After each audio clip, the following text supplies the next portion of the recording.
Donc ce projet, c'est un projet donc, de modernisation de l'infrastructure financière. Concrètement, en fait, ça consiste à automatiser, à moderniser tous les systèmes de paiement. Donc les systèmes de paiement, ça concerne par exemple les paiements par chèque, les paiements par virement, les paiements par carte bancaire également.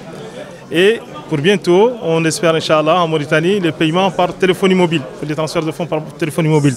Donc c'est un sujet qui est d'actualité.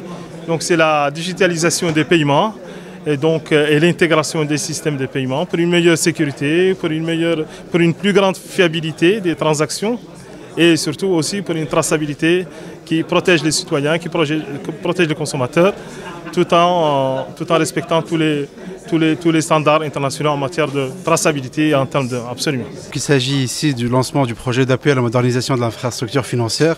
La Banque africaine de développement est très honorée d'accompagner le gouvernement de la République islamique de Mauritanie pour mettre en place l'infrastructure financière de base et qui permettrait par ailleurs d'élargir l'accès au financement, mais également toute une éclosion d'un nouveau écosystème pour ce qu'on appelle les services financiers digitaux.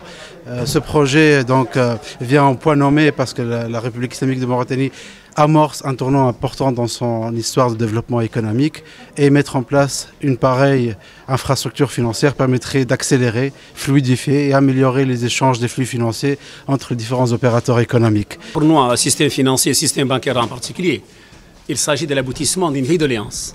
Comme vous le savez, la place financière de Nouakchott, notre place financière s'est bien développée ces derniers temps. Comme vous le savez, nous avons maintenant un marché financier, globalement un marché monétaire, un marché d'échange assez performant et il nous manquait une infrastructure capable de l'accompagner.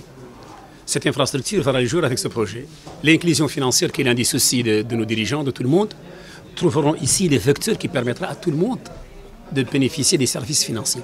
La téléphonie mobile, la télécompensation, les transferts automatisés. Tout ceci bénéficiera de l'infrastructure technique qui sera mise en place par ce projet pour se développer dans notre pays. Nous allons, grâce à ce projet, rattraper un très grand retard que la Mauritanie, pas toute seule, toute la zone ouest africaine est en retard par rapport à l'Afrique de l'Est et à l'Afrique australe. Et même dans une certaine mesure à l'Afrique du Nord. Et là, nous sommes en train de combler ce retard par ce genre d'initiative.